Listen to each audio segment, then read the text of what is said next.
የሆነ ለሸይጣን የምንነዳ ለአላህ የማይታዘዝ አመፀኛ ወንጀለኛ የሆነ አራት ነገራቶች አብረው የምናየው ይሆናል ማለት ነው። ከነዚህ አራቱ ደግሞ ትኩረት ያደረገው ኹጥባ አንድ ነገር ላይ ነው። ከአራቱ አንድ ነገር ላይ ነው ኹጥባ ትኩረት ያደረገው። አላህ ሱብሓነሁ ወተዓላ ይሄን አራቱ ነገራቶች በሁለት አያ ውስጥ ነው የገለጸው። ያ አዩሃ አለዚነ አመኑ እናንተ ያመናችሁ ሰዎች ሆይ አለ። እናንተ ያመናችሁ ሰዎች ኢነመል ኸምር አስካሪ የሆነ ነገር ምጠጡ፣ ምበሉ፣ ምሸተቱ አራቱ ነገራቶች የሰው አእምሮን የሚበጠብጥ የሰው አእምሮን የሚቀይር ወልመይሲሩ ቂማር ማለት ነው። ገንዘብ አወጥተህ የሆነ ነገር አገኛለሁ ብሎ ምትሰራ ማለት ነው ቂማር። ወልአንሳሩ ከአላህ ውጭ ያሉ ነገራቶች ከድንጋይ የተዘጋጀ ይሁን ከእንጨት የተዘጋጀ ይሁን ከወርቅ የተዘጋጀ ይሁን ከአላህ ውጭ የሚመለኩ ነገራቶች።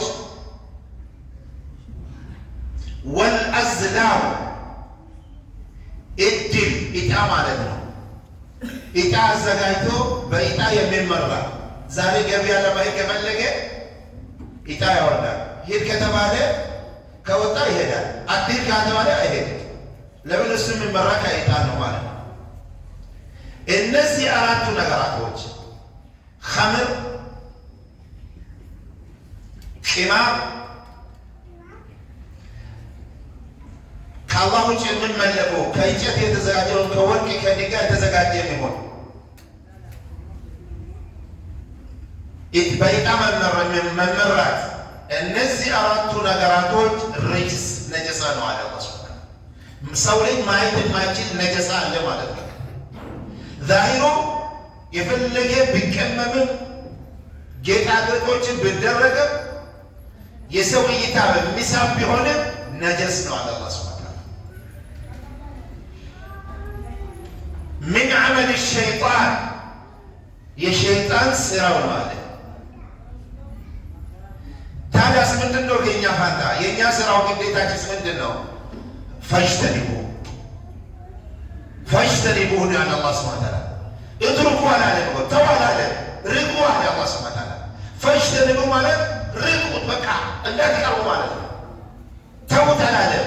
ከቀረብክ መስራቱ ስለማይቀር ከቀረ መታደሉ ስለማይቀር ሳትቀርብ ሳትታደል ፈጅተኒቡ በጣም ራቁበት ያለ አላህ ሱብሓነሁ ወተዓላ።